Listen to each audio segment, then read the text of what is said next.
Good morning, Falcons. Today is Wednesday, November 2nd. I'm Sam Keeker. And I'm Allie Bogan. Today's weather will be partly sunny with a high of 70 and a low of 44. Here's today's announcements. The House of Liberty would like to congratulate Bryce Bauer on being October's Student of the Month. Bryce always has a positive attitude and motivates his peers to do the same. He works hard to maintain his grades and tries his best every day. Thanks for soaring, Bryce.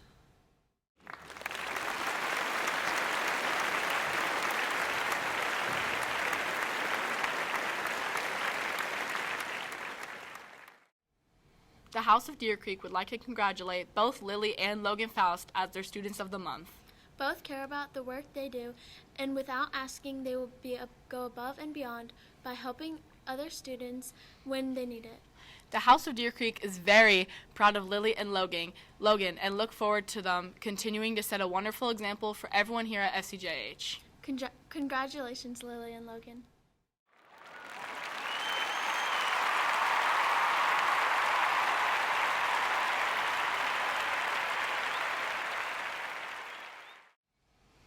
Seventh grade football players, please stay after school this Thursday, November 3rd, to turn in your football equipment.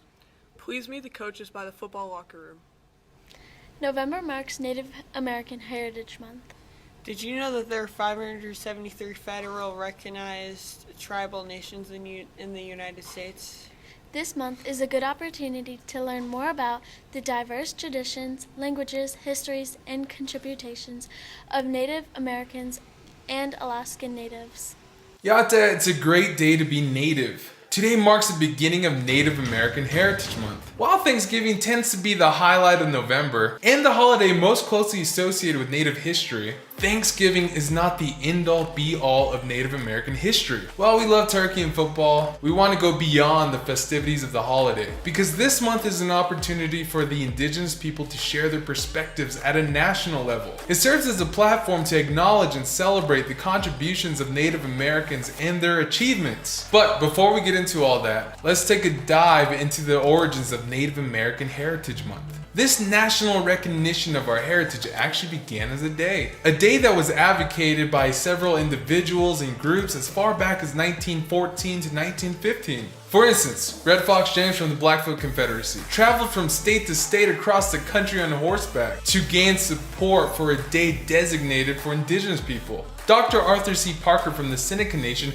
actually convinced the Boy Scouts to adopt a day dedicated to the first Americans. On behalf of the annual Congress of the American Indian Association, Reverend Sherman Coolidge from the Arapaho tribe issued a proclamation declaring it an American Indian Day in May. These examples go to show that this month actually stemmed from the efforts of Native Americans over a century ago.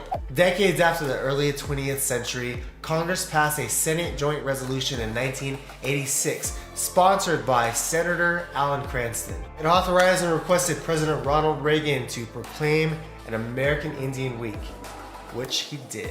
Aside from some generalizations about the contributions of Native Americans, the proclamation includes an important statement regarding U.S. tribal relations.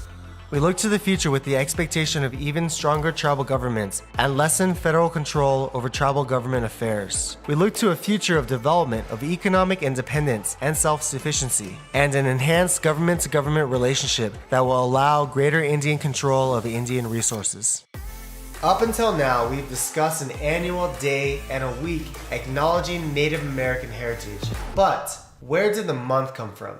Well, in 1990, a huge win was secured thanks to Representative Thalia Mavenga, who sponsored a House Joint Resolution authorizing and requesting President George Bush Sr. to proclaim a National American Indian Heritage Month. The joint resolution sponsored by Thalia Mavenga has some great language saying, whereas the people and the government of the United States should be reminded that certain concepts such as freedom of speech, the separation of powers in government, and the balance of power within government, all of which were found in political systems of various American Indian nations, influenced the formulation of the government of the United States of America. And there's this quote, which is relevant to Wade and I on a personal level, that gives reasoning for this month, which encourages activities which provide positive benefits of enhanced self-esteem, pride, and self-awareness to young American Indians. Ultimately, Native American Heritage Month means whatever we make it out to mean. It can become a time to discuss concrete policy changes for self-determination or funding aimed to revitalize tribal languages. We can develop a deeper understanding of the history of different tribes. While that's important, us natives should also spend time at home with friends and families, including our clan members, asking questions, listening to stories, and at the same time helping with the needs of the community. This is our month. This is our heritage. So let's make it worthwhile.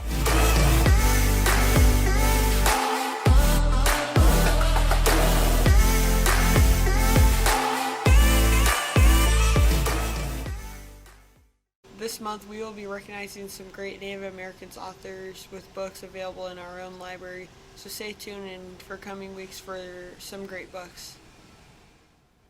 Don't forget, the Fall Creek Junior High Drama Department production of The Music Man Jr. is opening soon. Here's a little information from Mr. Spidell about how to get your tickets for the show. Hello, Falcons. This is Mr. Spidell. We are now a week and a half out from our musical, The Music Man Jr. Next week, we have 3 performances.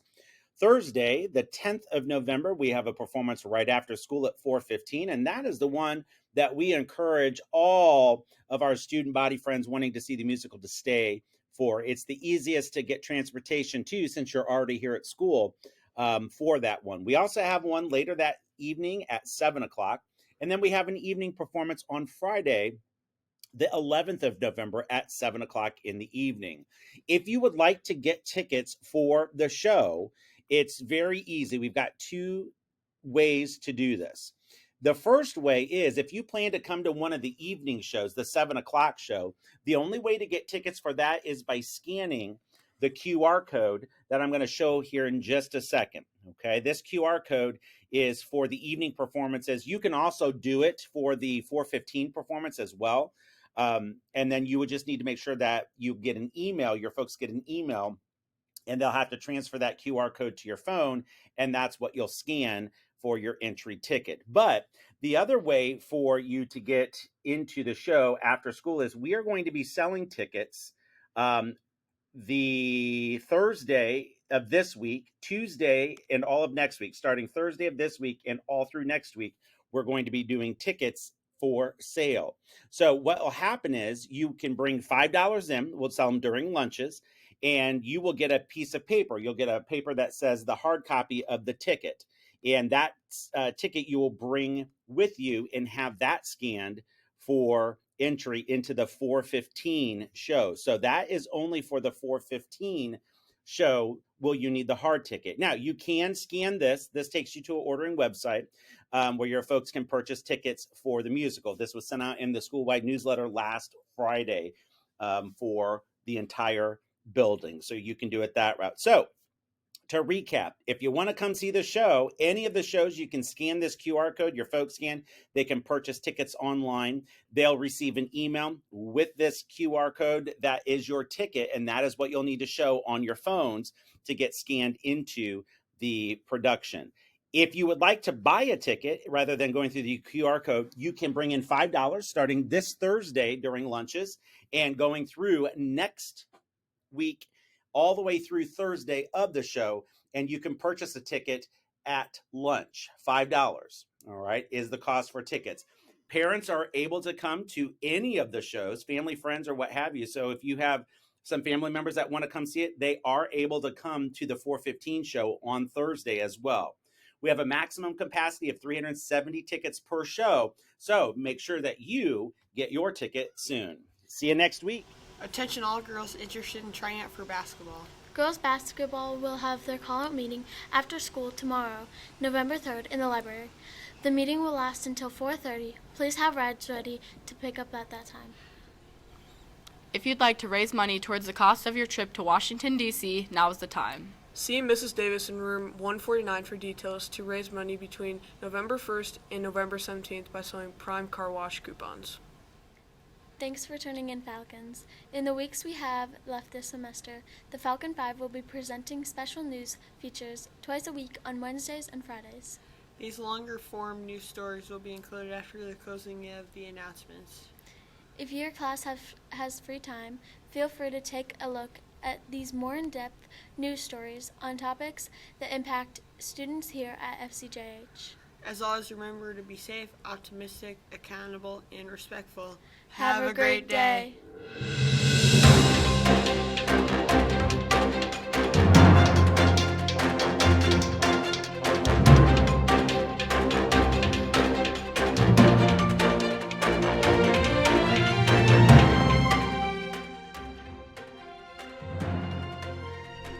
Lockers have been part of the school system for many years now, but the debate comes up on whether they're really necessary or not, because of their cost and the problems that they may cause. Lockers are creating many problems for students currently in school, and some are now complaining about having to use lockers. On the other hand, some still enjoy using the space to store their personal belongings.